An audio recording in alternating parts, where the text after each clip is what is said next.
محمد رسول الله. Bismillahirrahmanirrahim. Assalamualaikum warahmatullahi wabarakatuh. Waalaikumsalam. Apa kabar mbak-mbak, ibu-ibu peserta WII? Baik, alhamdulillah ya. Pertama-tama kami ucapkan selamat datang kepada para jamaah dalam acara Women Institute Indonesia. Women Institute Indonesia atau WII merupakan salah satu kegiatan Masjid Kampus UGM yang membahas tentang isu-isu mengenai perempuan, dan insya Allah kegiatan ini akan dilaksanakan pada setiap hari Kamis sore. Untuk update informasi seputar Masjid Kampus UGM dan kegiatan-kegiatannya, jamaah dapat mengikuti akun Instagram Masjid Kampus UGM yaitu @masjidkampusugm, dan juga dapat mengikuti kanal YouTube Masjid Kampus UGM. Pada saat ini WII memiliki tema yaitu perempuan dalam bayang-bayang kekerasan. Alhamdulillah, hari ini kita menginjak sesi yang kedua yaitu kekerasan terhadap perempuan dalam tinjauan agama Islam. Untuk membahas tema ini, alhamdulillah kita sudah dibersamai oleh pembicara kita yaitu Ibu Khotimatul Husna atau Ibu Khotim nggih, Bu? Betul. Nah, Ibu Khotim ini adalah Wakil Ketua Lembaga Kajian dan Pengembangan Sumber Daya Manusia PWNU DIY, dan juga Ibu Khotim saat ini merupakan salah satu dewan pengasuh di Pesantren Bumi Cendekia Yogyakarta. Nah, para jamaah sekalian, seperti yang telah kita tahu bahwa kekerasan terhadap perempuan masih sering terjadi. Hal ini dapat kita lihat pada catatan tahunan atau Catahu tahun 2022, di mana Komnas Perempuan menyebutkan bahwa kasus kekerasan itu masih sangat sering terjadi, bahkan meningkat sebanyak 50% dari tahun sebelumnya. Nah, kasus kekerasan ini didominasi oleh kekerasan fisik dan disusul dengan kekerasan seksual, baik itu di ranah privat maupun di ranah publik. Nah, akan tetapi apabila membicarakan mengenai kekerasan itu sendiri, kekerasan sebenarnya tidak hanya terjadi pada perempuan, namun secara umum dapat terjadi pada kelompok-kelompok yang rentan, yang salah satunya diisi oleh perempuan dan juga anak-anak. Nah, kita yakin bahwa sebenarnya agama, dalam hal ini adalah agama Islam, itu tidak membenarkan tentang kekerasan. Akan tetapi pada kenyataannya, kasus kekerasan, terutama kekerasan seksual, masih terjadi di tempat-tempat yang dapat dibilang religiusitasnya sangat tinggi, misalnya di pesantren.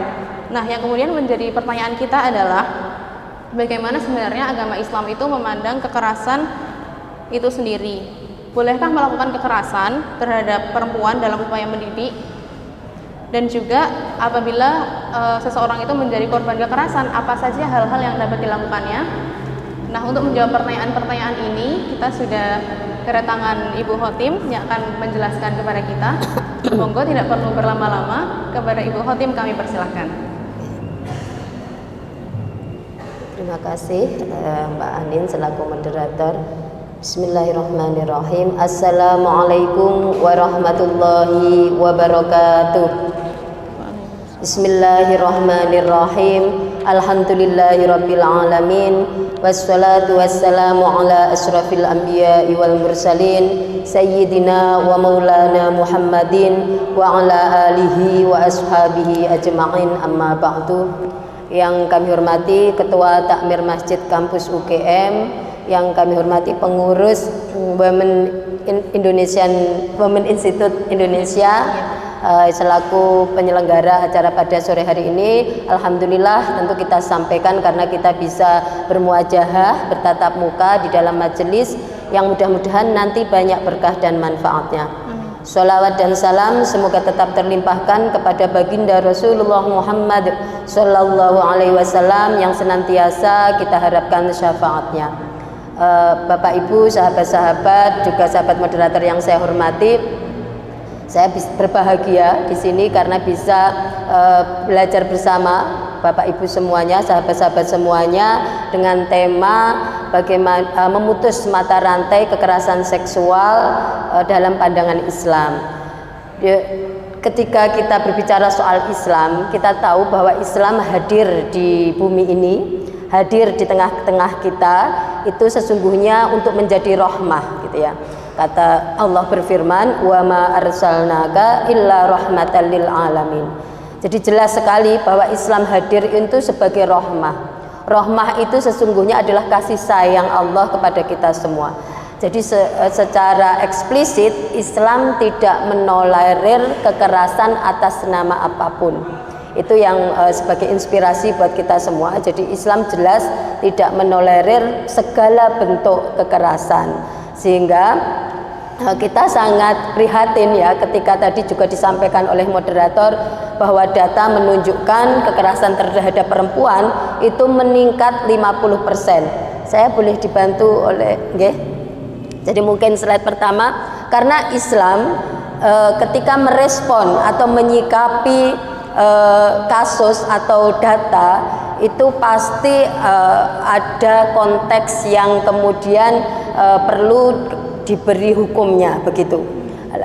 Dengan demikian kita juga perlu ketika kita berbicara soal kekerasan apapun itu, apakah kekerasan seksual, kekerasan yang ada 9 bentuk jenis sekarang ya sudah disebutkan di dalam undang-undang TPKS, itu kita perlu merunut sehingga kita menyampaikan ajaran Islam itu ada konteksnya.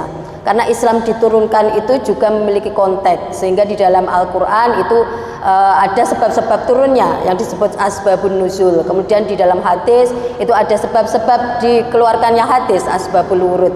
Jadi ketika kita berbicara atau akan merespons konteks, maka kita perlu menyampaikan konteksnya terlebih dahulu.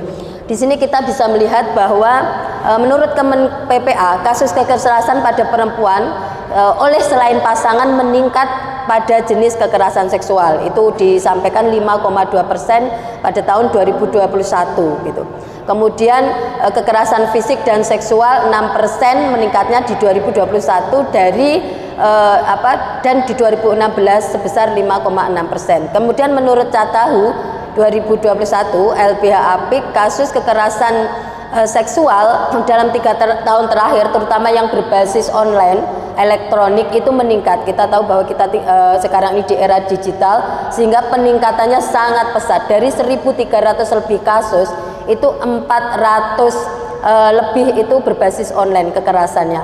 Saya ingin bercerita karena ketika kita berbicara tentang nilai-nilai agama itu tidak bisa terlepas dari konteksnya begitu ya. Kenapa kita penting berbicara tentang konteks? Karena seringkali kita ketika kita menyampaikan sesuatu fakta dibilang mengada-ngada begitu ya. Apalagi terkait dengan kekerasan, bahkan itu juga dialami oleh korban yang melapor begitu. Ini kebetulan kami pernah aktif di lembaga pemberdayaan perempuan dan perlindungan anak LKP3A begitu.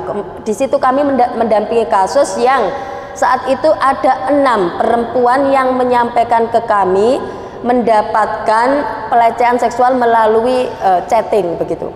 Ini terjadi di kampus, salah satu kampus, saya tidak perlu menyebutkan. Kemudian kami membentuk tim menginvestigasi dan menyampaikan kepada pimpinan di kampus tersebut. Tetapi karena memang tidak ada perspektif ya, tidak ada keberpihakan terhadap korban, kami diminta misalkan untuk menunjukkan hitam di atas putih. Kemudian korban harus menyampaikan laporan secara tertulis begitu. Nanti kita akan melihatnya dari perspektif Islam. Apakah di Islam seperti itu begitu ya? Ternyata di Islam itu sudah menginspirasi bahkan undang-undang TPKS yang sekarang ada pengakuan korban itu sudah bisa menjadi barang bukti, itu sudah dilakukan Rasulullah jauh sebelum ada undang-undang tersebut. Nanti kita akan pelajari bersama. Jadi ini menjadi keprihatinan kita bersama. Bahkan ketika itu kemudian kami dampingi selama dari 2018 6 korban itu kita dampingi, itu tidak ada respon sama sekali Mbak. Kita berkali-kali audiensi dengan rektoratnya, itu juga tidak ada kebijakan. Itu tadi yang diminta korban itu menyampaikan secara tertulis, dan padahal kami kan melindungi hak korban bagaimana identitasnya itu bisa tidak terekspos begitu. Ini menjadi PR kita bersama. Baru pada 2020 setelah ada korban yang kemudian mengalami pelecehan secara fisik, baru kemudian direspon. Ini melihat ini kita bisa menjadi gambaran buat kita semua betapa korban ini masih seringkali tidak dipercaya. Sehingga ketika kita mau merespon secara sikap keagamaan, kita harus juga menyampaikan fakta-faktanya, bahwa datanya ada, bahwa kasusnya ada, dan itu memang kontekstual gitu. Monggo dilajeng. Dan ini juga diperkuat oleh Komnas Perempuan ketika menyampaikan bahwa di tahun 2017-2021 kasus KS, kekerasan seksual di lingkungan pendidikan paling banyak terjadi di perguruan tinggi. Nah, ini seperti gunung es, dan 60% korban itu tidak melapor. Kalau tadi saya sampaikan ada yang melapor, tapi sikap dari pihak pimpinan itu belum tentu bisa langsung responsif terhadap apa yang kita laporkan begitu, karena itu tadi banyak hal latar belakang yang membuat kemudian pimpinan itu tidak segera merespons, sehingga kita memang sebagai pendamping korban itu harus memiliki banyak strategi dan bagaimana kasus itu bisa ditegakkan keadilannya bagi korban. Lanjut. Jadi ketika kita berbicara soal agama, selain konteks gitu ya, selain fakta dan datanya, kita juga perlu berbicara dampaknya bagi korban, karena agama itu sesungguhnya hadir tadi kan sebagai rahmah. Rahmah itu tentu membawa kemaslahatan, sehingga yang tidak membawa kemaslahatan pasti itu di situ ada doror, atau dalam bahasa agama madorot atau bahaya. Di dalam bahasa agama doror itu harus dihilangkan. Ada kaidah yang mengatakan al-dororu yuzalu. Setiap yang membawa madorot atau bahaya itu harus dihilangkan. Dan karena KS ini atau kekerasan itu apapun bentuknya itu pasti membawa bahaya, sehingga harus dihilangkan kalau kita mau menggunakan kaidah agama. Sedangkan kekerasan ini atau bahaya ini yang berupa kekerasan ini tidak bisa dihilangkan dengan kekerasan. Kalau dalam kaidah agama, ad-dororu la yuzalu bid-doror. Yang bahaya itu tidak bisa dihilangkan dengan sesuatu yang membahayakan lagi.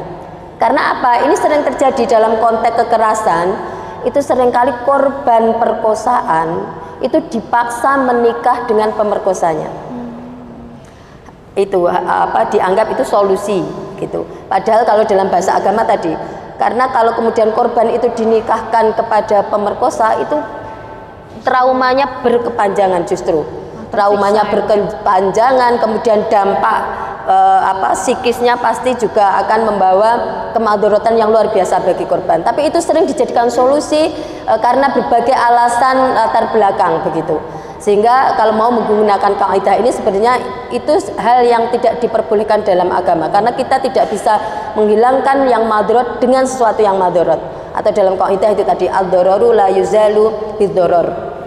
Nah, dampaknya luar biasa, baik itu secara kesehatan, itu secara fisik pasti ya. Kalau kita sudah sering melihat berita di baik KDRT, bagaimana itu penderitaan secara fisik dan bahkan mental begitu. Dan mental ini yang memang akan sangat panjang waktunya untuk penyembuhannya. Kami pernah mendampingi seorang, kalau tadi dikatakan memang memprihatinkan ya, kekerasan itu tidak hanya terjadi di tempat-tempat yang tidak semestinya, bahkan tempat yang seharusnya ya kita semua terlindungi. Kalau tadi dikatakan berbasis agama gitu, ternyata di tempat-tempat yang berbasis agama yang religiusitasnya tinggi, saya tidak menyebut satu agama karena di berbagai agama juga terjadi kekerasan ini, itu juga memprihatinkan begitu. Bahkan yang kami dampingi saat itu ada seorang anak yang kemudian mengalami pelecehan seksual di asrama yang berbasis salah satu agama, itu kemudian dia tidak berani bertemu orang karena traumanya sangat tinggi. Kemudian dia tidak mau kembali ke sekolah, dan kemudian orang tuanya tidak tahu apa yang harus dilakukan, karena biasanya memang terjadi pada kelompok-kelompok rentan yang tidak punya otoritas begitu ya, baik itu di dalam sekolah maupun di lingkungan lainnya begitu. Nah, ini yang trauma inilah yang memang menjadi PR kita bersama, agar agar kita semua punya kepedulian gitu terhadap korban, apalagi kalau perempuan. Biasanya juga kalau kemudian ada kekerasan seksual terjadi kepada perempuan, kemudian dia hamil, itu kalau kemudian dia masih dalam lingkungan pendidikan, biasanya langsung dikeluarkan, Mbak.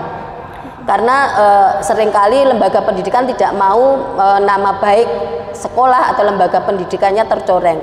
Tetapi bagi pelaku gitu ya, itu seringkali kemudian masih bisa melanjutkan pendidikan. Nah, bagi perempuan yang kemudian mengalami kehamilan, itu kemudian otomatis itu terputus pendidikannya.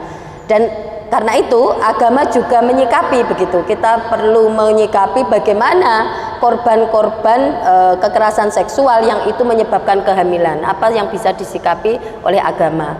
Nah, itu akan juga dibahas nanti di Kongres Ulama Perempuan ya, soal ini kehamilan akibat perkosaan begitu. Kemudian pendidikan pasti di dalam kekerasan seksual yang korbannya itu masih dalam, tadi saya sampaikan, pasti akan mengalami putus sekolah. Kemudian yang laki-laki misalkan anak itu pasti tidak mau sekolah, yang kemudian itu akan berdampak pada dia tidak bisa memiliki keterampilan hidup karena tidak memiliki basis pengetahuan begitu dan pengalaman. Kemudian secara ekonomi pasti kalau kemudian dia tidak bisa melanjutkan pendidikan, otomatis dia tidak punya keterampilan hidup dan kemudian mengakibatkan dia tidak bisa bekerja misalkan. Atau bahkan kalau itu terjadi pada korporasi atau perusahaan atau dia sebagai karyawan, bahkan kemudian kalau hamil dikeluarkan begitu. Jadi kehilangan mata pencarian. Jadi bertumpuk-tumpuk yang dihadapi korban. Kemudian secara sosial seringkali korban kekerasan ini selain kemudian dipersalahkan oleh masyarakat, kemudian juga dikucilkan begitu, dianggap aib, sehingga yang harus bahkan kemudian dalam keluarga dia tidak diperkenankan untuk keluar rumah gitu ya, karena dianggap mencoreng nama keluarga begitu, padahal dia korban begitu. Jadi ini masih dialami oleh banyak korban, sehingga korban itu banyak sekali yang tidak melapor karena pertimbangan ini tadi, soal keluarga, soal apa yang nanti akan dialaminya di masyarakat. Kemudian secara politik pasti dia terenggut ya kemerdekaannya dan kedaulatannya sebagai warga negara.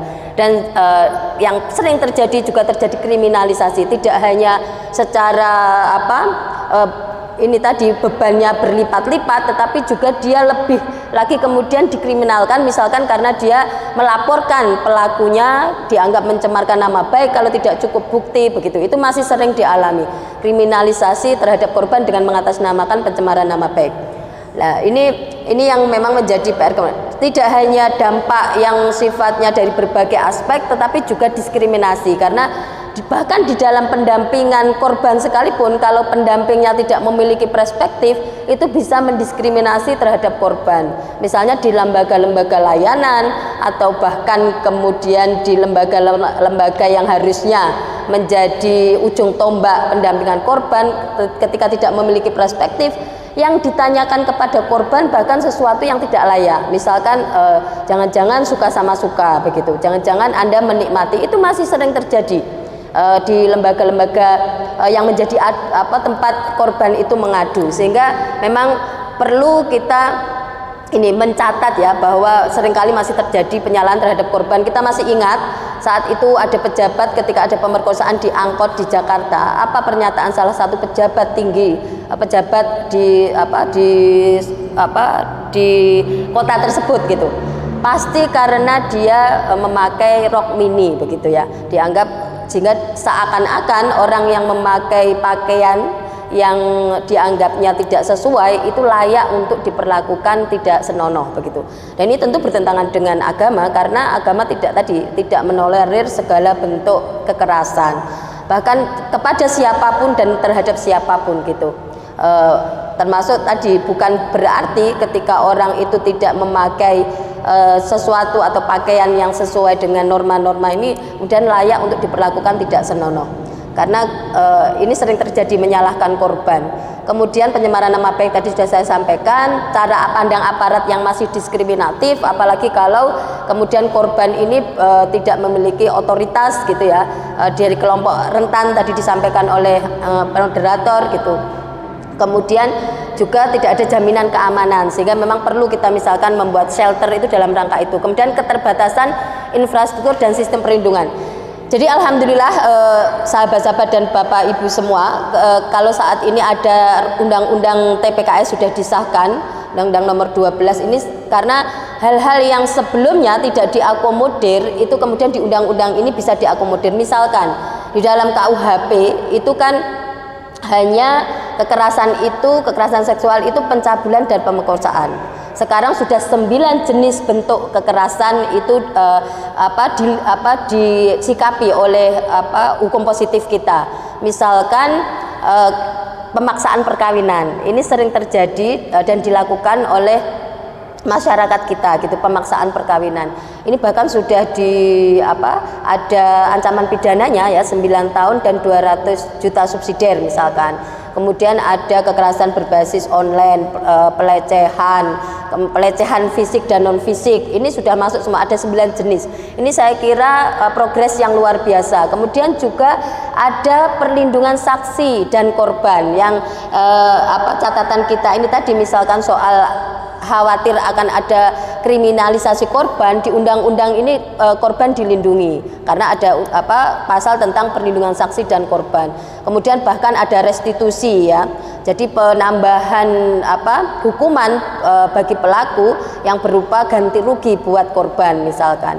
Dan ini saya kira progres yang luar biasa yang sudah dilakukan oleh pemerintahan kita untuk termasuk ini. Dan nanti akan kita lihat dari perspektif agama, termasuk apabila yang melakukan itu orang yang seharusnya melindungi, baik itu aparat, apakah keluarga, apakah orang yang seharusnya melindungi korban tetapi melakukan sebaliknya, itu ada pemberatan hukuman, Mbak. Kemudian ada pencabutan hak asuh misalkan gitu. Jadi undang-undang ini sudah luar biasa, dan apakah itu juga sesuai dengan perspektif Islam, nanti mari kita lihat bersama. Monggo Mbak lanjut. Nah, persoalan yang mendasar ketika kita berbicara tentang kekerasan seksual dan kekerasan bentuk lainnya, itu ada hal-hal yang memang perlu kita pertanyakan gitu ya, sehingga nanti butuh jawaban dalam perspektif agama. Yang pertama soal apa hukum kekerasan seksual dalam pandangan Islam, karena tentu kita ingin tahu bagaimana sikap Islam gitu ya terhadap kekerasan ini. Kemudian yang kedua, apa perkosaan sama dengan perzinahan? Karena apa ini perlu dipertanyakan? Karena seringkali korban perkosaan dan kekerasan yang lainnya atau kekerasan seksual yang lainnya itu disamakan dengan perzinahan, dan ini mengkhawatirkan karena bahkan ada laporan di daerah tertentu yang melaksanakan perda gitu ya, perda syariah, itu ketika korban tidak bisa menyampaikan bukti, kemudian korban tidak bisa menyampaikan klausul-klausul seperti yang dipersyaratkan dalam perda, itu bahkan dicambuk gitu Mbak, karena dianggap bahkan itu tadi ada tuduhan zina gitu, kemudian atau suka sama suka begitu, sehingga kemudian perkosaannya hilang gitu, jadi tersamarkan karena dianggap itu perzinahan. Sehingga ini perlu dipertegas bagaimana Islam memandang perkosaan dan perzinahan begitu, agar clear begitu ya. Kemudian yang ketiga, bagaimana pandangan Islam terhadap aparat tadi yang saya sampaikan, ini seperti yang ada di Undang-Undang TPKS juga, dan nanti pasti diperkuat oleh perspektif agama. Bagi pihak atau aparat yang harusnya melindungi korban tapi justru menjadi pelaku kekerasan. Monggo. Yang pertama, ketika kita berbicara soal perspektif ya dari sisi agama Islam, tentu yang paling menjadi dasar dan fondasi utama kita semua adalah tauhid gitu ya. Tauhid ini apa? Artinya kita menuhankan hanya kepada Allah. Dan yang berhak ya memperhamba manusia itu hanya Tuhan. Sehingga kalau kita tahu prinsip tauhid adalah demikian, maka tidak berhak manusia manapun untuk memperhambakan manusia yang lain. Karena biasanya orang melakukan kekerasan terhadap orang lain menganggap orang lain lebih rendah dari dirinya, sehingga dia tidak menganggap setara manusia yang ada di dunia ini, baik laki-laki dan perempuan, sehingga dia memperlakukan orang lain dengan cara yang tidak semestinya. Apakah itu melakukan kekerasan, termasuk KDRT. Biasanya dia merasa memiliki otoritas dibanding orang lain. Dengan kita punya prinsip tauhid yang kuat bahwa kita tidak berhak memperbudak orang lain, bahwa yang berhak menghambakan orang itu hanya Tuhan, maka kita akan memperlakukan orang lain secara setara, sehingga kita tidak menghambakan orang lain. Jadi ini prinsip yang paling mendasar. Sehingga karena kalau sesungguhnya tauhid itu ada hubungannya dengan kemanusiaan, ya, tauhid itu bukan hanya hubungan kita kepada Sang Khalik, tapi juga ma'al kholqi, yang di sini adalah manusia kalau kita konteksnya, karena berbicara kekerasan terhadap manusia, ya.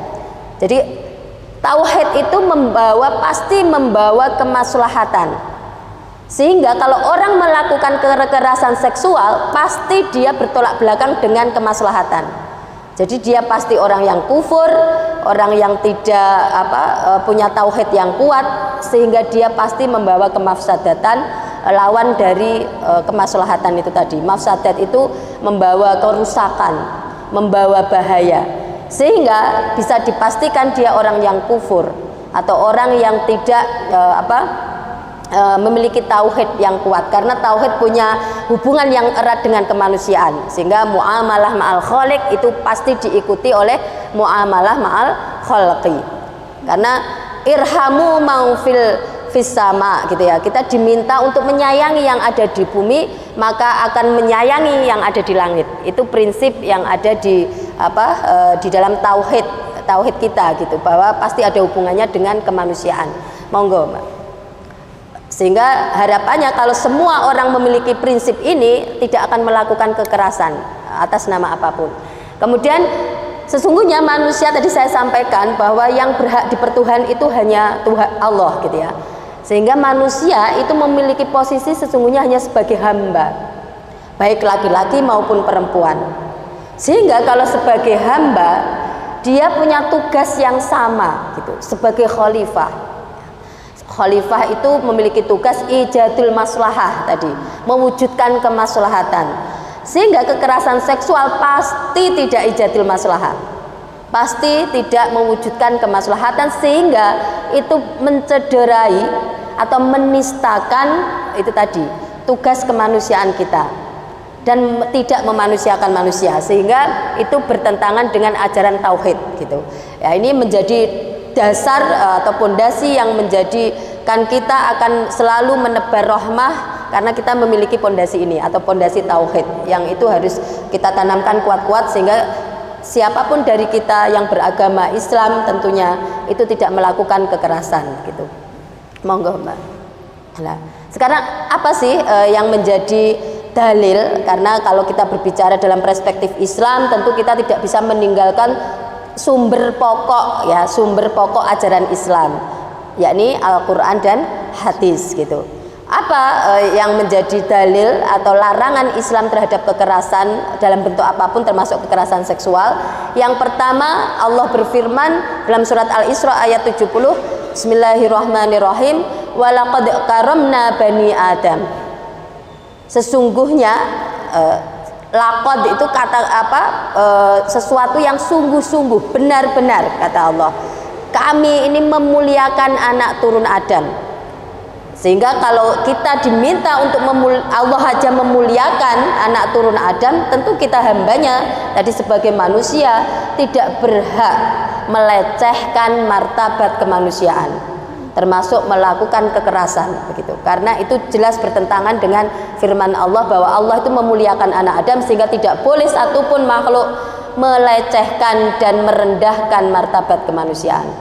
Itu yang pertama. Kemudian yang kedua, Allah juga berfirman dalam surat An-Nisa ayat 19, ya ayyuhalladzina amanu la yahillu lakum an tarithun nisaa karha. Di situ, wahai orang yang beriman, janganlah kamu mempusakakan perempuan. Mempusakakan itu apa, Mbak? Mewariskan dengan cara paksa. Karena pada zaman jahiliyah perempuan itu dianggap sebagai benda gitu ya, diwariskan, dijadikan mahar.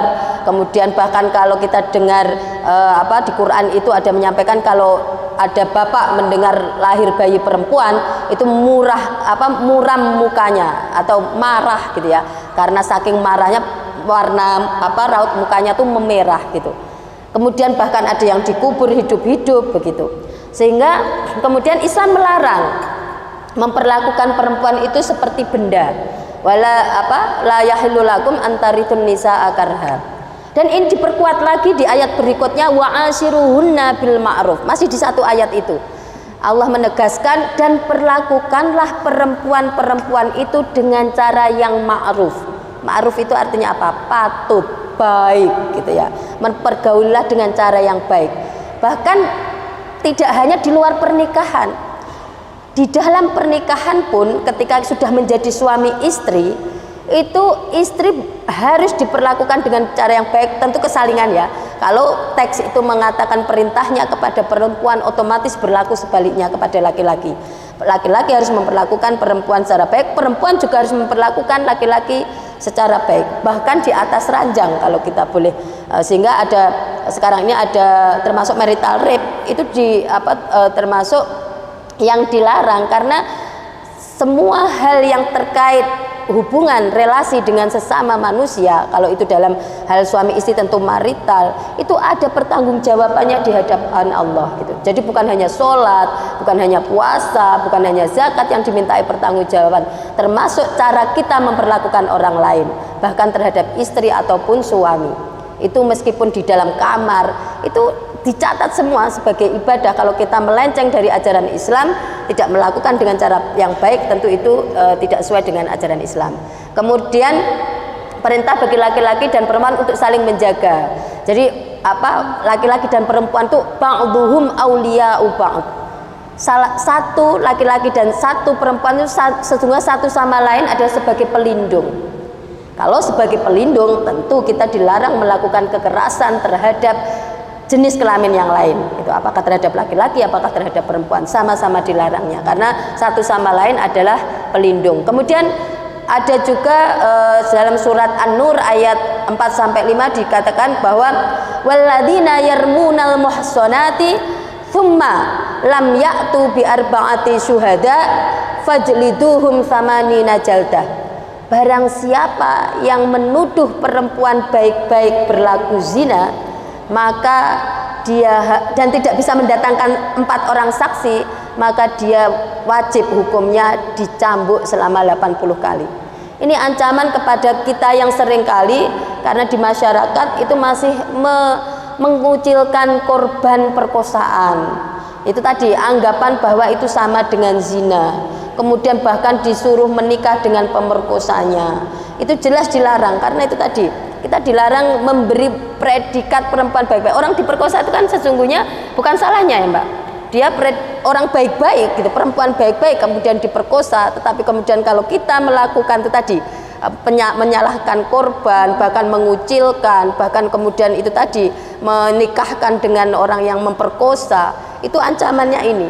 Karena itu orang-orang perempuan baik-baik kemudian kita perlakukan seperti orang yang melakukan zina.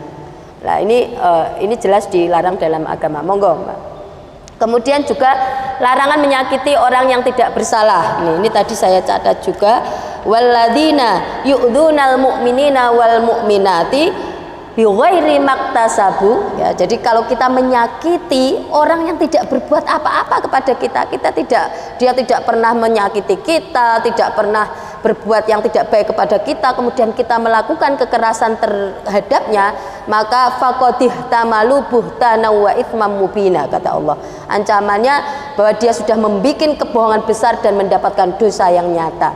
Ini jadi Islam itu sesungguhnya sudah mengajarkan prinsip-prinsip agar kita tidak berlaku dolim, menyakiti, berlaku kekerasan terhadap orang lain, karena ancamannya sangat berat dari Allah. Kemudian juga kita dilarang melakukan fitnah, ya. Fitnah itu baik terutama kepada korban, yang menimbulkan bencana kepada korban. itu tadi banyak hal yang menimbulkan bencana kepada korban-korban, melapor tidak ditanggapi, dibiarkan. Pembiaran terhadap pelaporan korban itu juga ada ancamannya dalam agama, begitu. Jadi karena itu membawa kerusakan pada korban. Monggo Mbak. Nah, kemudian apa yang disampaikan oleh dalam firman Allah tadi, tentu kalau kita berbicara sumber pokok yang lain adalah hadis gitu. Rasulullah pernah menyampaikan bahwa Rasulullah menyampaikan fa inna dima'akum, sesungguhnya darah-darahmu, wa amwalakum, harta-hartamu, wa a'radakum, dan kehormatanmu itu bainakum itu haramun. Haramun itu sesuatu yang dimuliakan. Jadi darah, apalagi tadi harta, kehormatan manusia itu sesuatu yang dimuliakan oleh Allah. Kahurmati yaumikum hadza, kata Allah. Jadi seperti kemuliaan hari ini fi syahrikum hadza wa baladikum hadza. Jadi kalau ada orang kalau kita sering dengar ya, ada orang mempertahankan hartanya ketika dirampok, kemudian yang pernah kan Mbak, kemudian sampai kemudian mempertahankan nyawa demi hartanya, itu termasuk dianjurkan dalam agama. Karena apa? Harta, kemudian darah, kehormatan tadi itu adalah sesuatu yang memang haramun, sesuatu yang dimuliakan di dalam agama, begitu ya. Sehingga kita dilarang untuk menistakan itu atau mendolimi, mencederai apa-apa yang dimuliakan di dalam agama. Monggo. Kemudian juga larangan perdagangan perempuan walaupun itu kepada budak.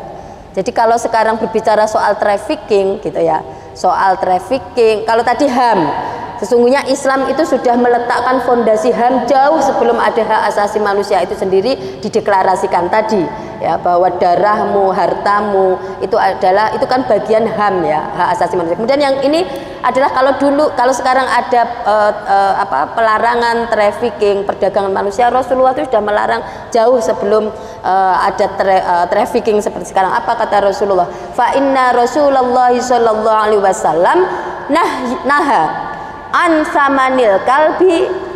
Jadi dilarang untuk Rasulullah itu melarang menjual atau mengambil keuntungan dari penjualan anjing ya, an samanil kalbi wa mahril bagyi, dan dari mahar pelacuran, itu trafficking gitu ya. Jadi dilarang orang mengambil keuntungan dari perdagangan manusia. Kemudian juga upah dari perdukunan, wahul wanil kahin. Nah, ini saya kira dasar-dasar yang ditanamkan oleh Islam yang sekarang ini bisa menjadi penguat gitu. Kalau kita hukum positif kita melarang itu semua. Monggo. Yang terakhir adalah soal ketika ini jenis-jenis perkawinan yang dilarang dalam Islam gitu ya. Jadi ada 3 yang dilarang, yang diperbolehkan 1 gitu. Dalam masa Rasulullah itu ada perkawinan yang seperti saat ini. Jadi meminta kepada walinya, kemudian nanti wali menikahkannya. Tapi ada 3 yang saat itu masa jahiliyah masih berkembang. Ketika Rasulullah hadir itu masih ada pernikahan. Yang pertama adalah ketika laki-laki menikahi perempuan, kemudian perempuan itu dicarikan laki-laki untuk memperbaiki nasabnya, dicarikan laki-laki yang baik, kemudian nanti nasabnya dinisbatkan kepada laki-laki itu untuk menggauli istrinya. Itu dilarang. Kemudian ada model nikah yang kedua, itu tadi istri tidak hanya satu laki-laki tapi banyak laki-laki mendatangi salah satu istri seseorang gitu ya. Kemudian perempuan itu akan menunjuk siapa yang akan dijadikan nasab bagi anaknya. Itu terjadi pada masa jahiliyah. Sehingga kalau sekarang banyak terjadi penyimpangan seksual, itu sudah ada sejak sepanjang umur manusia gitu. Kemudian yang dilarang yang ketiga adalah ketika seperti pelacuran pada umumnya. Jadi perempuan itu meskipun sudah menikah, kemudian dia memasang bendera di depan rumahnya, yang bendera itu menunjukkan dia boleh didatangi oleh laki-laki siapapun begitu. Nah, ini terjadi pada masa jahiliyah. Kemudian itu dilarang oleh Rasulullah. Monggo Mbak, silanjut. Nah, kemudian apa pendapat ulama tentang kekerasan seksual itu sendiri? Ini ada pendapat Imam Syafi'i yang mengatakan bahwa sesungguhnya kita dilahirkan ini dalam keadaan merdeka, sehingga tidak siapapun berhak merampas kemerdekaan itu. Sehingga ini bisa diteruskan dari tadi ayat yang pertama tadi, walaqad karomna bani Adam, karena kita itu makhluk yang sangat mulia, merdeka, sehingga tidak berhak siapapun merampas kemerdekaan kita melalui kekerasan dalam bentuk apapun. Kemudian juga yang kedua, perintah melindungi hak asasi manusia. Ini Wahbah Suhaili ya. Nanti bisa dicek di Al-Fiqhul Al-Islami wa Adillatuhu, bahwa Islam itu berusaha keras melindungi hak asasi manusia. Sehingga kalau Islam melindungi hak asasi manusia, tentu kita sebagai umat Islam harus menjalankan nilai-nilai yang diajarkan oleh Islam. Kemudian lanjut, Mbak. Ini masih Wahbah Suhaili soal tadi memperlakukan siapapun dengan cara yang ma'ruf.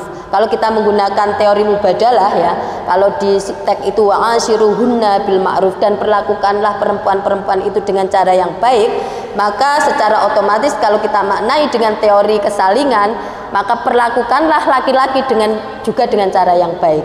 Artinya ini berlaku untuk semua jenis kelamin begitu. Monggo Mbak, ini pendapat ulama. Lah sekarang kita perlu nih, karena seringkali di dalam Islam sendiri itu memperlakukan rancu antara korban perkosaan dengan perzinahan, karena masih dianggap korban perkosaan itu sama dengan pezina gitu ya. Sehingga kemudian ada bahkan korban perkosaan dihukum seperti pelaku perkosaannya Mbak gitu. Padahal dia korban. Padahal korban begitu. Sehingga di dalam Al-Qur'an itu ditegaskan dalam surah An-Nur ayat 33 yang berbunyi wa may yukrihunna fa innallaha min ba'di ikrahihinna ghafurur rahim. Jadi perempuan yang korban perkosaan setelah dia diperkosa itu Allah mengampuni. Artinya apa? Kita sebagai manusia dilarang menghukum gitu. Dilarang menghukum korban perkosaan. Kemudian ada kualitas kesaksian perempuan sama dengan laki-laki. Kemudian hukuman berat bagi pelaku perusakan di muka bumi. Dan perkosaan adalah salah satu bentuk kerusakan. Monggo Mbak, yang hadis lah ini. Ini hadis ini memperjelas bahwa Rasulullah itu sudah mengakui pengakuan korban itu sebagai bukti. Pada saat itu pada hadis diriwayatkan ada seorang perempuan ya, yang ketika dia mau berangkat ke masjid, ini bisa terjadi ya, mau berangkat ke masjid kemudian dia diperkosa oleh seorang laki-laki gitu. Kemudian sekelompok orang muhajirin mengejar pelakunya dan tertangkap. Kemudian dihadapkan kepada Rasulullah gitu ya. Dihadapkan kepada Rasulullah, kemudian perempuan itu bercerita kepada Rasulullah, "Rasulullah, tadi saya diperkosa oleh orang ini," begitu. Dan orang itu pelakunya mengaku. Apa kata Rasulullah? Rajam pelaku itu. Artinya apa? Pelaku kekerasan, pelaku perkosaan itu dihukum berat. Rajam itu kan hukuman mati pada masa Rasulullah itu. Jadi kisos, artinya apa? Dihukum mati pelaku kekerasan itu. Kalau sekarang masih belum ada ancaman hukuman mati ya Pak. Dan pada Rasulullah itu berat hukumannya bagi pelaku perkosaan. Lalu apa yang dilakukan Rasulullah kepada perempuan itu? Mengakui, menganggap pengakuan korban itu sebagai bukti. Dibuktikan apa? Rasulullah langsung menghukum pelakunya dan perempuan itu disuruh pulang oleh Rasulullah. Ini hadis ini menceritakan kronologinya. Kemudian diminta pulang oleh Rasulullah, Allah mengampuni dosa-dosamu, kata Rasulullah. Jadi artinya apa? Bahwa pengakuan korban itu dianggap oleh Rasulullah sebagai barang bukti. Dan ini Undang-Undang TPKS sekarang sudah masuk ya Mbak. Dulu kan di waktu di KUHP pengakuan korban belum diakomodir, belum diakui sebagai barang bukti. Sekarang di Undang-Undang TPKS pengakuan korban adalah salah satu barang bukti. Monggo Mbak. Dan pada masa Umar, ini saya perkuat lagi dengan hadis pada masa Umar. Pada masa Umar bin Khattab itu ada seorang perempuan yang hamil akibat perkosaan. Dia dikejar-kejar oleh penduduk itu mau dihukum rajam karena dianggap berbuat zina begitu. Kemudian Umar menyampaikan, menyetop ya, jangan dihukum. Saya akan bertanya kepada perempuan. Perempuan itu kemudian bercerita pada suatu malam ketika saya tidur, kemudian ada seorang laki-laki yang kemudian maninya itu menimpa tubuh saya, bahasanya begitu, pakai bahasa yang tidak vulgar gitu ya. Kemudian saya hamil. Kemudian apa kata Umar? Dilarang orang-orang yang tadi akan menghukum perempuan itu karena dianggap pezina, kemudian dilarang oleh Umar, dan Umar mengakui ya itu sebagai bukti. Kemudian apa? Umar menetapkan kebijakan siapapun yang akan menjatuhkan hukuman rajam itu harus sepengetahuan Umar gitu.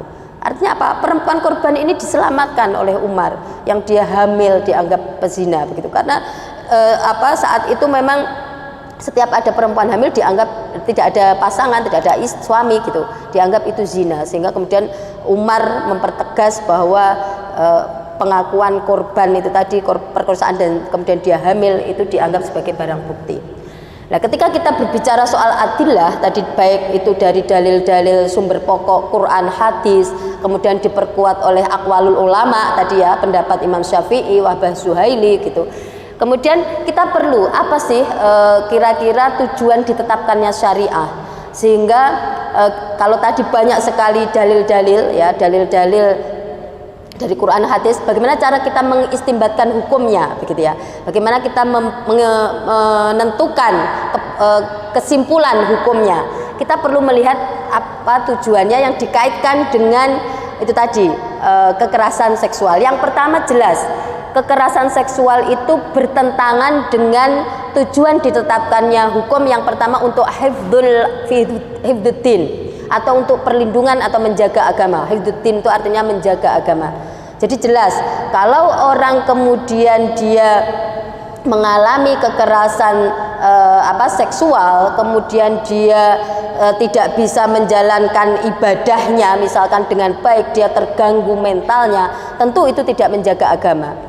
Karena kemudian agama itu dirusak oleh orang-orang yang melakukan kekerasan, utamanya kekerasan seksual gitu. Kemudian yang kedua, hifdzun nafsi. Jelas kalau tadi disampaikan dampaknya secara kesehatan itu berdampak pada fisik dan non fisik, fisik dan mental, maka tentu ini bertentangan dengan tujuan ditetapkannya hukum, yakni untuk hifdzun nafsi, menjaga jiwa-jiwa. Jadi kekerasan dalam bentuk apapun itu berdampak maldorot atau membahayakan secara fisik dan mental, sehingga bertolak belakang dengan tujuan hifdzun nafsi, menjaga jiwa. Kemudian juga bertolak belakang kekerasan seksual atau kekerasan lainnya bertolak belakang dengan tujuan ditetapkannya hukum berupa hifdzun nasli, menjaga keturunan. Jelas ya, apalagi kalau ada korban perkosaan yang kemudian melahirkan gitu ya, itu jelas merusak keturunan. Tidak hanya itu, kemudian kalau itu membahayakan korban, kemudian dibolehkan aborsi, dan aborsi ini penting juga disikapi oleh agama ya. Karena apa? Karena itu kemudian kalau dia sampai melahirkan, itu traumanya ketika melihat anaknya seterusnya, Mbak. Sehingga kemudian agama juga harus menyikapi itu ya, ketika ada korban perkosaan yang kemudian dia memilih aborsi, apa sikap agama gitu. Karena madorotnya lebih besar ketika dia kemudian sampai melahirkan begitu. Itu harus disikapi juga. Karena apa? Itu tadi banyak sekali kemudian timbul madorot itu tadi, ada aborsi, kemudian juga secara kesehatan mental itu terganggu begitu, sehingga tidak disebut kemudian bertolak belakang dengan hifdzun nasl atau menjaga keturunan. Kemudian juga hifdzul mal, karena tadi korban kekerasan itu terutama yang kekerasan seksual, dia tidak punya akses untuk pekerjaan misalkan, sehingga secara ekonomi dia rentan, miskin misalkan, sehingga ini bertolak belakang dengan hifdzul mal. Hifdzul mal itu menjaga harta. Harta ini dalam konteks kita adalah ekonomi. Kemudian hifdzul irdi, pasti kehormatannya dilecehkan, tentu bertentangan dengan hifdzul irdi, bahwa kehormatan manusia itu harus dijaga, karena syariah tujuannya adalah menjaga salah satunya kehormatan manusia. Kemudian juga hifdzul bi'ah, tentu lingkungan menjadi tidak aman, bertentangan juga dengan hifdzul amni wassalam, keamanan, kenyamanan, keselamatan semua ternodai dan terganggu karena adanya kekerasan. Kemudian tentu untuk mewujudkan negara yang baldatun thayyibatun wa rabbun ghafur akan susah gitu ya. Karena apa? Ini perlindungan terhadap negara tidak terwujud dengan adanya kekerasan dalam bentuk apapun begitu. Apakah itu kekerasan seksual dan 9 jenis bentuk kekerasan maupun kekerasan yang lainnya, baik itu atas nama agama bahkan begitu. Jadi KS jelas bertentangan. Lah, sekarang kalau tadi ada pertanyaan, hukumnya apa gitu ya, kekerasan seksual gitu, karena berdasarkan fakta tadi, karena saya sampaikan agama tidak bisa terlepas dari konteksnya begitulah. Tadi konteksnya sudah kita sampaikan, datanya, faktanya itu membawa maldorot yang luar biasa, sehingga kemudian dampaknya itu doror, sehingga ad-dororu yuzalu, yang bahaya, yang maldorot itu harus dihilangkan, sehingga pasti hukumnya haram. karena bertentangan dengan semua yang diajarkan oleh nilai-nilai Islam, baik itu tentang kesetaraan, tauhid tadi, kemudian soal bahwa Islam itu rahmah, bertentangan, kemudian juga bahwa kita harus saling menjaga, saling tolong menolong, begitu. Ini yang sehingga hukumnya haram ya, pasti kekerasan seksual. Siapapun yang melakukan pasti berdosa. Kemudian prinsip dasar ajaran Islam itu untuk melindungi kemuliaan. Jadi tadi kan prinsipnya walaqad karomna bani Adam, kemuliaan anak turun Adam itu harus dijaga gitu. Martabat kemanusiaannya tidak boleh dinistakan oleh atas nama apapun. Terus kemudian penegasan bahwa semua ciptaan Allah, terutama laki-laki dan perempuan, itu ba'duhum awliya'u ba'd, satu dengan yang lain itu penolong. Sebagai penolong tentu kita harus mewujudkan kemaslahatan satu sama lain, dan tentu itu nir kekerasan. Kemudian perintah Allah secara khusus kepada pasangan suami istri untuk muasyarah bil ma'ruf misalkan. Dan ini kalau tadi kita menggunakan teori mubadalah, tentu itu juga berlaku untuk pasangan-pasangan dalam artian ini, misalkan hubungan atau relasi parental gitu, orang tua dengan anak, itu juga harus muasyarah bil ma'ruf gitu.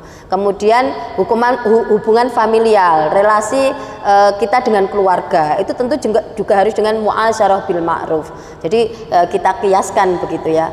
Kemudian penegakan hak asasi manusia, ini termasuk yang disampaikan tadi oleh Nabi Muhammad ya, inna dima'akum wa amwalakum wa a'radukum, itu adalah haram. Berarti itu pondasi dasar hak asasi manusia. Monggo. Dan Islam memandang bahwa negara itu berkewajiban menjamin pemenuhan hak-hak seluruh warga negara.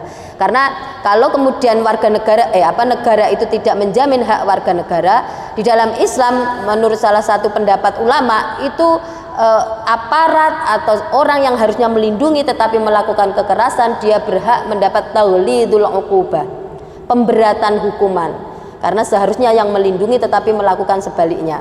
Monggo Mbak. Ini sama tadi, jadi amanah untuk melindungi korban. Monggo. Nah, rekomendasinya adalah bahwa kita semua agar kita menjadi hamba yang menjalankan tugas kemanusiaan kita sebagai khalifah yang mewujudkan kemaslahatan, maka kita harus melakukan hal-hal sebagai berikut terkait dengan konteks kekerasan. Yang pertama adalah edukasi tentang nilai kesetaraan dalam Islam dan mencegah terjadinya KS, karena ijadul maslahah ini sifatnya tidak pasif gitu, mewujudkan kemaslahatan itu sifatnya aktif gitu, termasuk pencegahan itu sebenarnya aktif mencegah gitu ya, agar darul mafasid muqaddamun ala jalbil masalih gitu. Mencegah kerusakan itu diutamakan daripada mencapai kebaikan. Misalkan orang ingin mencapai kebaikan tetapi dengan melakukan kerusakan, tentu tidak boleh gitu Mbak. Sehingga mencegah kerusakan itu diutamakan, termasuk KS, kekerasan gitu. Orang kan sering ini untuk mempertahankan rumah tangga harmonis, biar awet gitu ya, harmonis, tetapi di situ banyak kekerasan. Itu artinya apa? Tidak mencegah. Dia tujuannya untuk jalbul masolih ya, untuk harmonis gitu, terlihat harmonis, tapi di dalamnya memendam banyak kekerasan. Itu termasuk tidak memenuhi kaidah tadi, darul mafasid muqaddamun ala jalbil masolih. Mencegah kekerasan itu diutamakan daripada untuk meraih kebaikan, karena madorotnya lebih besar karena kekerasan itu dibiarkan. Kemudian membantu korban untuk mendapat keadilan dan haknya. Karena seringkali kita abai gitu ya, ketika ada korban melaporkan atau curhat ke kita, kayaknya aku nggak mau deh repot gitu misalkan. Itu di dalam Islam ini termasuk dianggap yang pembiaran tadi gitu. Dan pembiaran itu dilarang. Ketika kita ada orang yang membutuhkan bantuan kita, kemudian kita membiarkan, itu dilarang dalam agama. Karena ba'duhum awliya'u ba'd. Kita itu satu dengan yang lain harus menolong begitu. Kemudian tidak melakukan pembiaran sudah, tidak menyalahkan, apalagi kriminalisasi korban. Nah, itu dilarang dalam agama ya. Karena tadi walladzina yarmunal muhsanat ya. Kemudian keberpihakan terhadap korban. Ini bisa menjadi catatan kita semua. Kemudian menyebarluaskan tafsir berperspektif adil gender. Ini seperti yang sahabat-sahabat lakukan pada sore hari ini bagian dari cara menyebarkan tafsir yang adil bagi semua jenis kelamin begitu, baik laki-laki maupun perempuan. Karena sesungguhnya Islam itu al-musawah itu menjadi salah satu nilai universal dalam Islam gitu. Allah kan menyampaikan inna khalaqnakum min dzakarin wa untha. Allah itu menciptakan laki-laki dan perempuan gitu. Jadi di situ jelas sekali bahwa kemudian dilanjutkan di dalam ayat itu inna akramakum indallahi atqakum. Jadi yang paling baik itu bukan laki-lakinya atau bukan perempuannya, tapi yang paling bertakwa. Ini menjadi pondasi bagi kita semua untuk selalu memiliki perspektif adil gender kepada manusia apapun dan siapapun dari kelompok manapun. Karena apa? Agar kita memiliki ini tadi tauhid yang kuat, tidak menghambakan, tidak menganggap manusia yang lain lebih rendah dari kita, karena kita sama di hadapan Allah sebagai hamba gitu. Kemudian menyebarluaskan pandangan keagamaan. Kalau tadi tafsirnya, kemudian pandangan keagamaan. Artinya pandangan keagamaan itu seperti tadi, bahwa kekerasan seksual itu jelas hukumnya haram dan dilarang dalam agama. Itu sikap atau pandangan keagamaan kita begitu, yang berperspektif adil gender. Kemudian juga kebijakan yang berperspektif korban. Nah, ini tentu kita mendorong, termasuk kemarin banyak juga dari ulama-ulama perempuan gitu ya, dan berbagai kalangan yang mendorong disahkannya undang-undang TPKS dalam rangka apa? Agar kita tidak termasuk menjadi bagian yang melakukan pembiaran begitu. Sehingga kita berjuang untuk agar itu disahkan, kebijakan yang berperspektif korban. Kemudian layanan dan dampingan untuk korban. Sebenarnya semua kita bisa melakukan kalau kemudian kita punya perspektif yang sama untuk menolong korban. Kemudian aturan. Nah, ini aturan ini mungkin di kampus itu perlu ada aturan ya, tentang agar tadi ijadul maslahah yang berupa pencegahan itu bisa dilakukan. Bagaimana aturan di kampus terkait untuk pencegahan kekerasan seksual, sehingga ada istilah perguruan tinggi responsif gender gitu ya, PTRG. Dan itu di situ seharusnya ada buku panduannya. Saya tahu UGM ada, sepertinya Mbak sudah ada ya buku panduan untuk itu. Kemudian juga ada layanan untuk korban, kemudian ada pusat aduannya dan ada satgasnya. Itu akan lebih baik agar agar itu tadi mewujudkan yang diperintahkan oleh agama untuk mencegah terjadinya kerusakan atau kekerasan seksual. Kemudian penegakan hukum bagi pelaku. Nah, ini yang harus kita kawal bersama kalau kemudian terjadi kekerasan seksual. Karena apa? Seringkali kalau tadi disampaikan di beberapa kasus itu orang-orang yang memiliki otoritas sudah melakukan kekerasan seksual, dia masih mengatasnamakan agama gitu. Nah, ini yang kemudian menjadi tantangan kita semua gitu ya, bahwa penegakan hukum bagi pelaku itu dianjurkan dan bahkan diwajibkan dalam Islam. Jangan khawatir kalau dia menggunakan agama yang mana begitu, karena Islam sesungguhnya menuntut pelaku itu dengan agar ditegakkan keadilan seperti yang dilakukan oleh Rasulullah, merajam pelaku pelecehan seksual atau kekerasan seksual begitu. Monggo Mbak. Saya kira itu. Terima kasih. Mudah-mudahan saya bisa belajar banyak dari panjenengan semua. Mohon maaf apabila banyak keterbatasan, karena sesungguhnya saya ini tadi mbadali menjadi ganti dari Ibu Nyai Mustafiroh Rahayu karena beliau ada halangan. Sehingga mudah-mudahan apa yang saya sampaikan bisa berkenan dan bisa memberi manfaat untuk kita semua. Terima kasih atas perhatiannya, mohon maaf atas segala kekurangan. Wallahul muwaffiq ila aqwamit thoriq. Assalamualaikum warahmatullahi wabarakatuh. Waalaikumsalam warahmatullahi wabarakatuh. Terima kasih kami ucapkan kepada Ibu Khotim, atas pematerian yang telah disampaikan. Nah, tadi ada beberapa poin yang menurut saya menarik begitu Bu. Yeah. Salah satunya yang pertama itu sebenarnya Islam itu sangat melarang terhadap berbagai jenis madorot. Salah satunya ini kekerasan. Makanya dalam tadi materi yang sudah dipaparkan oleh Ibu Khotim itu dipaparkan banyak sekali dalil-dalil yang menunjukkan bahwa memang Islam itu sangat melarang terhadap kekerasan. Dan juga yang kedua bahwa dalam menyikapi kekerasan ini ya, ini sebenarnya merupakan cerminan dari tauhid seseorang begitu. Karena apabila tauhid seseorang itu benar, lurus hanya kepada Allah, maka dia tidak akan memperlakukan manusia lain itu secara lebih rendah gitu. Nah, karena itu sekali lagi dapat kita simpulkan bahwa memang ternyata agama Islam itu sangat melarang terhadap kekerasan. Nah, mungkin kalau yang sekarang ini teman-teman mahasiswa, anak-anak muda sekarang ini kan juga memandang kekerasan itu sebagai bukan sesuatu yang baik. Nah, kalau bukan sesuatu yang baik itu mungkin diberikan istilah red flag kayak gitu ya Bu ya. Nah, untuk hal terhadap tema kita pada sore hari ini, mungkin teman-teman peserta memiliki beberapa pertanyaan. Untuk itu kami membuka satu termin pertanyaan terlebih dahulu untuk 3 penanya. Mungkin bagi peserta yang ingin bertanya dapat mengangkat tangan. Oh ya, 1, 2, ada satu lagi mungkin? Belum ada? Oke, mungkin 2 dulu ya.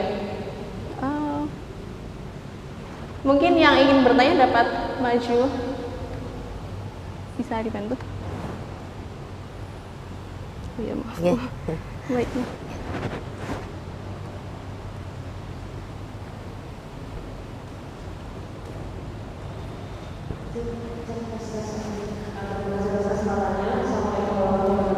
Waalaikumsalam.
Mungkin mau langsung dijawab aja.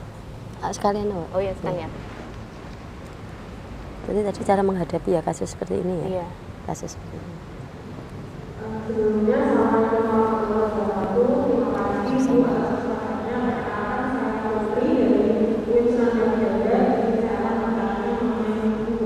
Banyak sekali teman-teman saya itu yang mengalami kekerasan seksual seperti itu nanti. Banyak sekali juga waktu dia cerita itu malah menyalahkan teman saya dulu. Mungkin ada dari salahnya sih sama pakai ada video seperti itu, atau salahnya sih sama terlalu narsis gitu dari cewek gitu. Nah, di sisi lain dia juga merasa kesepian gitu karena takut untuk menceritakan dan tidak bertemu dengan orang yang tepat untuk menceritakan. Sikap seperti apa yang harus kita lakukan ketika kita menjadi korban dari kekerasan seksual itu untuk tetap menolong hidup, bukan malah bagian seperti paling hina gitu ini. Terus bagaimana sikap kita ketika ada teman kita yang mengalami korban kekerasan seksual seperti itu. Assalamualaikum warahmatullahi wabarakatuh. Waalaikumsalam.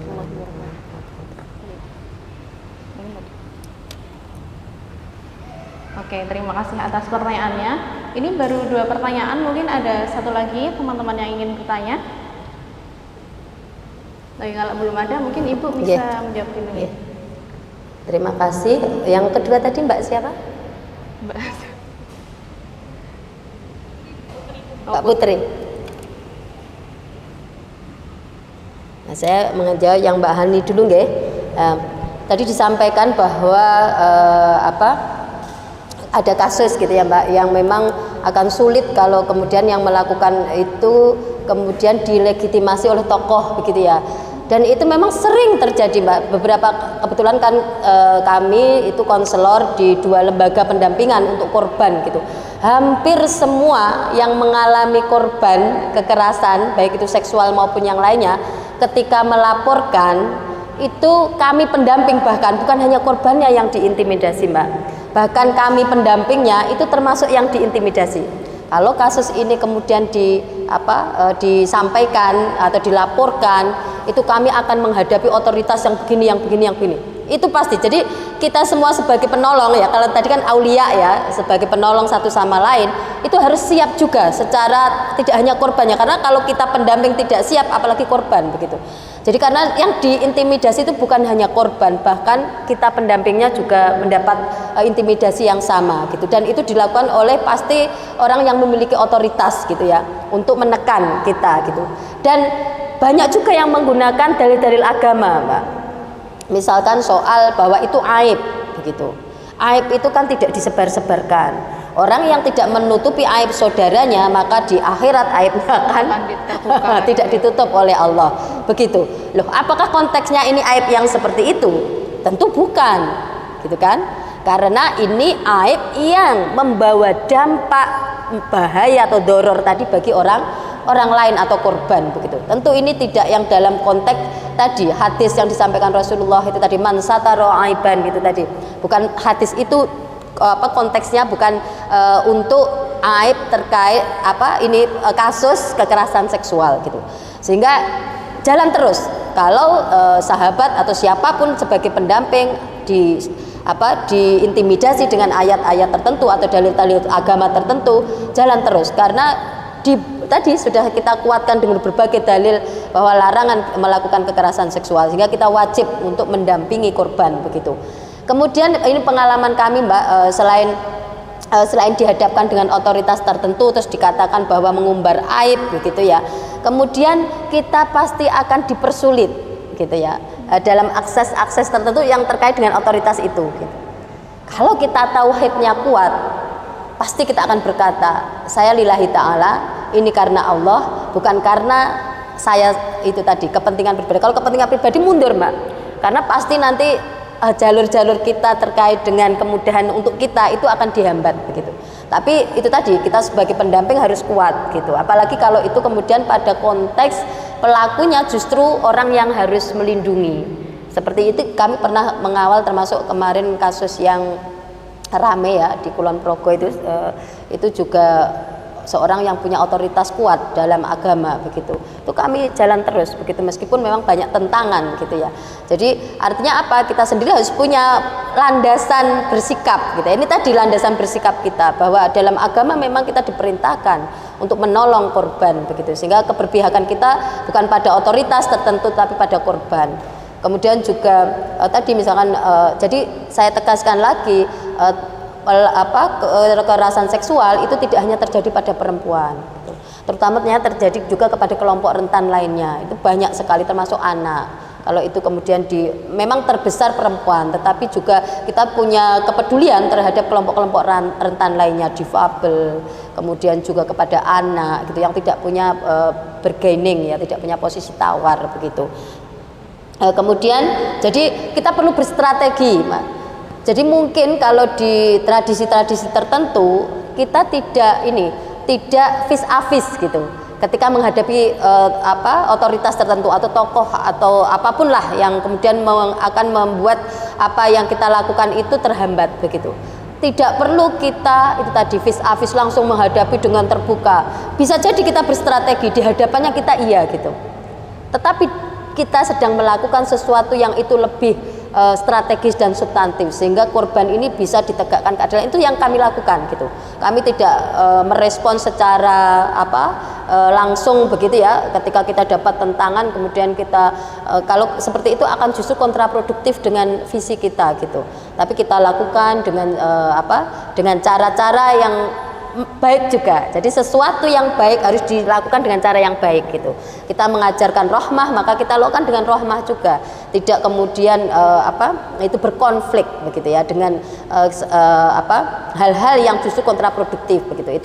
Itu yang disebut strategi Mbak untuk pendampingan korban. Karena tidak semua juga ketika kita mendampingi itu harus di up ke media gitu. Karena ada beberapa hal yang krusial yang justru akan sangat tidak produktif ketika kita kita publis gitu. Jadi harus tahu strateginya begitu ketika melakukan pendampingan terhadap korban, terutamanya ketika menghadapi tokoh-tokoh tertentu begitu ya.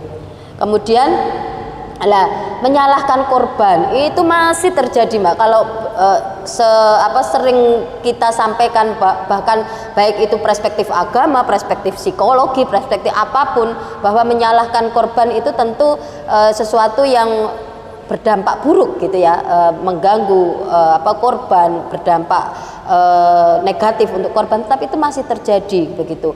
Karena apa? Orang sering melihat korban atau perempuan khususnya yang menjadi korban kekerasan seksual dianggap fitnah dalam bahasa agama gitu. Jadi perempuan itu bahkan bicaranya itu dianggap fitnah gitu ya, menimbulkan sesuatu yang tidak baik begitu.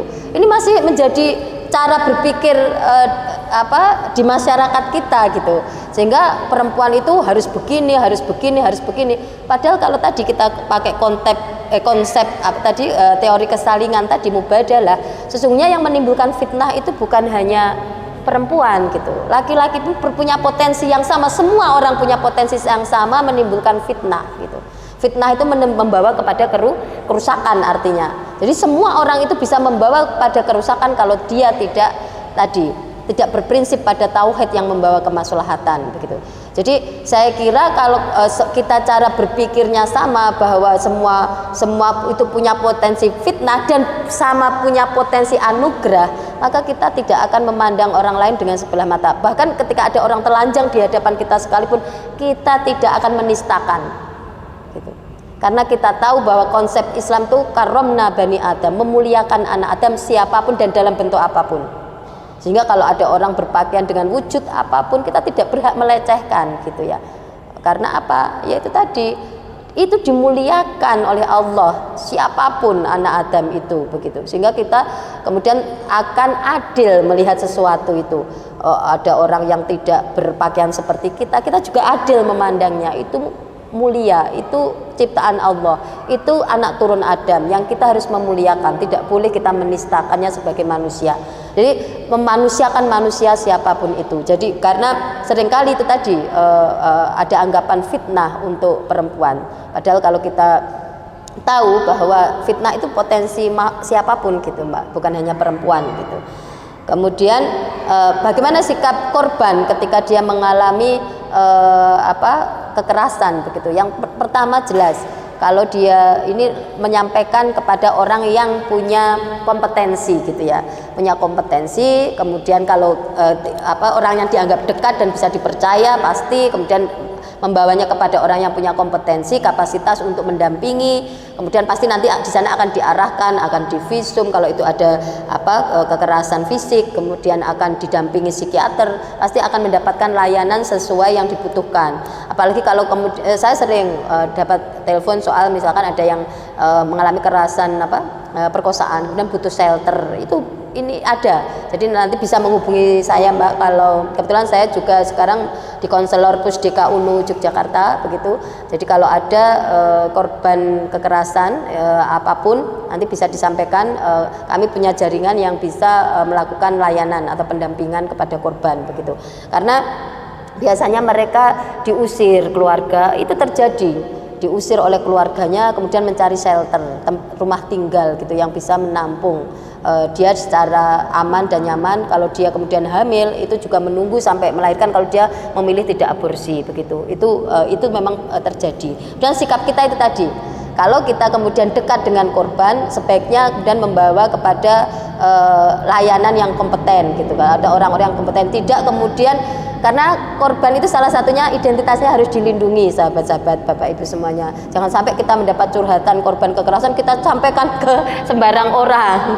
Ini bagian dari yang tidak melindungi korban dan saksi, karena itu tadi itu juga diperintahkan dalam agama untuk melindungi korban begitu. Itu saya kira jawabannya, Mbak. Ya, berarti dalam menyikapi hal ini tuh nggak bisa, istilahnya tidak bisa sendirian begitu ya Bu, Betul. tapi memang harus diatasi selain dengan kalau yang di Indonesia ini udah ada hukum positifnya alhamdulillah. Betul. Tapi juga dimulai dari memperbaiki pola pikir masyarakat itu sendiri. Betul, gitu pola ya. pikir. Nah ya. Nah mungkin hal yang kemudian menurut saya menarik nih Bu, yang tadi kita ini harus berani gitu. Kita ini terus tadi ada kehormatan itu sesuatu yang harus dilindungi. Nah terus yang pengen saya tanyakan itu berarti kita sebagai perempuan itu harus memiliki kemampuan untuk membela diri, kayak misalnya salah satunya mungkin gampangnya bisa bela diri kayak gitu. Betul. Mungkin ya gimana sih Bu kayak gitu? Okay. Jadi sesungguhnya olahraga fisik itu kan diajarkan juga oleh Rasulullah. Ada dalaman dulu, konteks dulu itu kan memanah gitu ya, berkuda begitu. Jadi kalau konteks sekarang bisa dengan berbagai macam, dulu juga renang gitu. Bisa berbagai macam bentuk bela diri begitu, tidak hanya yang seperti yang dicontohkan Rasulullah, tetapi bisa dikembangkan gitu untuk itu tadi hifdzul amni wassalam, menjaga keamanan dan keselamatan itu dianjurkan dalam Islam karena salah satu tujuan ditetapkannya hukum maqasidus syariah itu adalah hifdzul amni wassalam, menjaga keamanan dan keselamatan diri dan juga orang lain. Kembali lagi kepada tadi yang ba'duhum auliya ba'd. Jadi kalau tidak melindungi kita ya melindungi orang lain gitu. Itu bagian yang diperintahkan oleh agama, sehingga menjaga keamanan dan keselamatan diri dan orang lain itu adalah perintah dari Islam. Berarti ini sekaligus merupakan ajakan nih dan anjuran untuk teman-teman yang sekarang mungkin ada di sini dan mungkin akan mendengarkan rekamannya. Ini untuk senantiasa berolahraga gitu ya, berarti supaya nanti bisa melakukan tindakan preventif gitu apabila menemui hal-hal yang tidak diinginkan. Nah selanjutnya, karena kita masih memiliki waktu, saya kembali membuka sesi pertanyaan.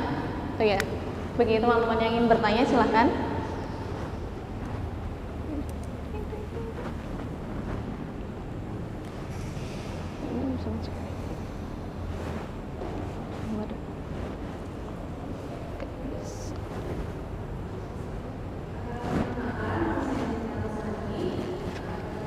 Cita Ruslan.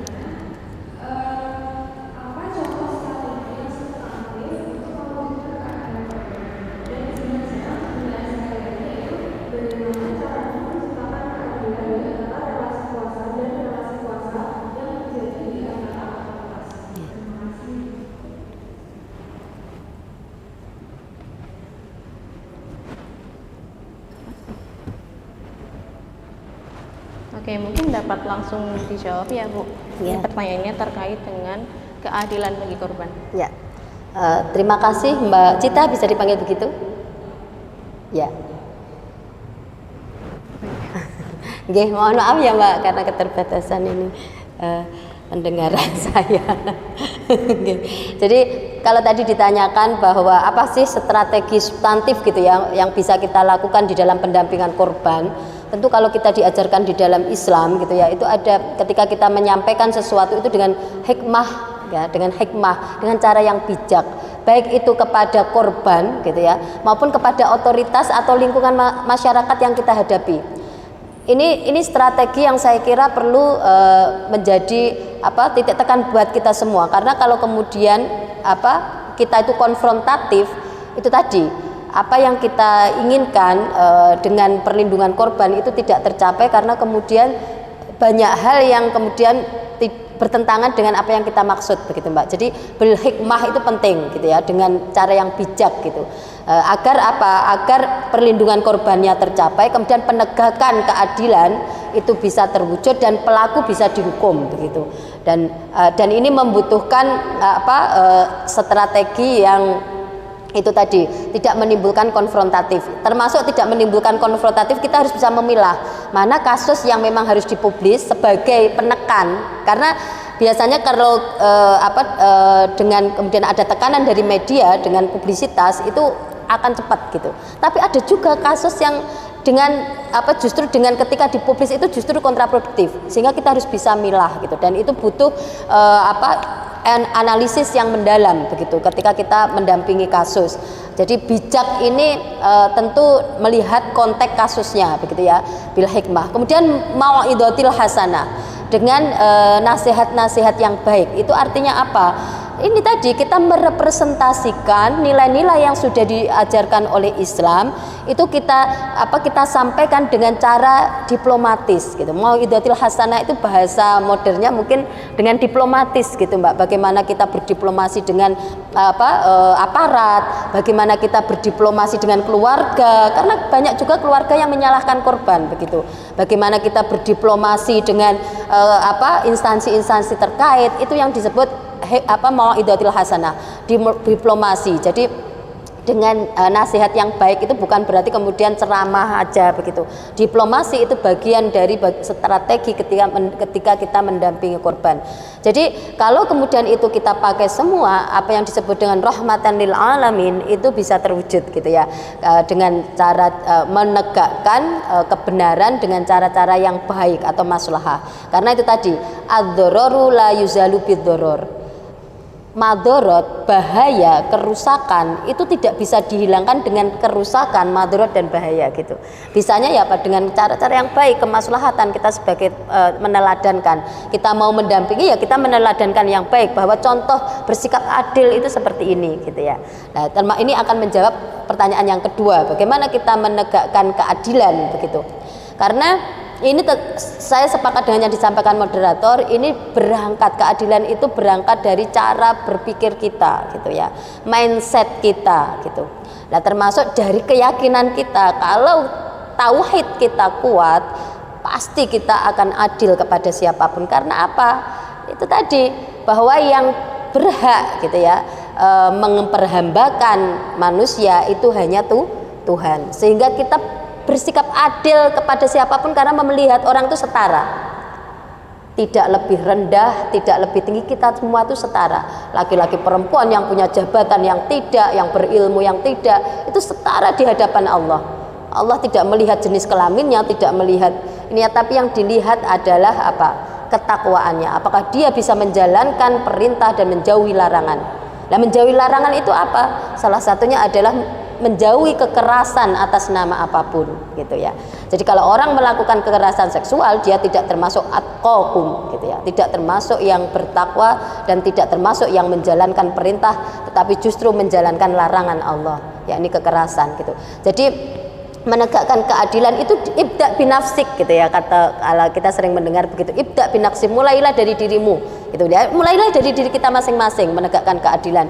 Bagaimana tauhid kita, bagaimana cara kita memandang orang lain gitu, sehingga kalau kita memandang orang lain dengan setara, pasti kita akan memperlakukannya dengan cara yang adil gitu, karena kita tidak merendahkan orang lain. Dan kalau kita menggunakan perspektif keadilan hakiki, terutama untuk perempuan gitu ya, kita harus melihat perempuan itu memiliki kekhasan gitu ya, baik karena apa? Secara biologis dia makhluk yang seutuhnya ya, secara biologis bagaimana Islam itu memberi tempat kepada perempuan karena sesuatu yang khas pada dirinya. Misalkan dia diberi keistimewaan menstruasi gitu. Jadi menstruasi ini harus tidak dipandang rendah, karena seringkali perempuan tuh sering dianggap akalnya separuh gitu. Karena apa ya? Karena dia ibadahnya separuh gitu kan, karena haid tidak bisa sholat misalnya. Justru perempuan tidak sholat itu karena taat apa karena bukan? Karena taat, kan dilarang untuk sholat gitu kan, dan dia taat pada larangan itu. Sehingga kalau ada mengatakan perempuan itu haid itu sehingga dia tidak sepenuhnya manusia karena ibadahnya berkurang seperti laki-laki, itu anggapan yang salah. Karena apa? Ya karena justru dengan perempuan tidak sholat itu misalkan karena dia taat begitu. Jadi keadilan, kalau menggunakan perspektif keadilan hakiki itu dilihat secara sosiologisnya, perempuan itu memang banyak mengalami diskriminasi, sehingga memang ada sikap-sikap atau tindakan afirmasi kepada perempuan misalkan. Kemudian kalau dari sisi biologis ada keistimewaan yang itu juga harus menjadi penegasan buat kita semua untuk berlaku adil terhadap perempuan. Misalkan begitu, kalau itu dilihat dari perspektif keadilan hakiki bahwa manusia laki-laki dan perempuan itu sebagai makhluk yang utuh gitu ya, sebagai makhluk spiritual, sosial, termasuk intelektual dan biologis gitu. Itu saja, terima kasih Mbak Anin. Oke, terima kasih Ibu atas jawabannya. Nah, mungkin yang bisa saya tangkap itu adalah bagi kita itu dalam menghadapi hal apapun ya Bu ya, termasuk dalam menghadapi kasus kekerasan seksual ini, itu adalah penting bagi kita untuk memahami konteks dan juga memahami sesuatu itu secara mendalam. Karena kan seringkali yang kita temui sekarang ini ya, apalagi di zaman yang informasi itu sangat bergerak itu dengan cepat, itu orang itu sering sekali gagal memahami konteks. Bahkan mungkin kalau mungkin teman-teman yang ada di sini ada di konten-konten video-video singkat itu, seringkali kan orang-orang itu ketika melihat sesuatu yang tidak dia setujui, dia langsung marah duluan, ngegas duluan, komen yang nggak baik-baik duluan kayak gitu.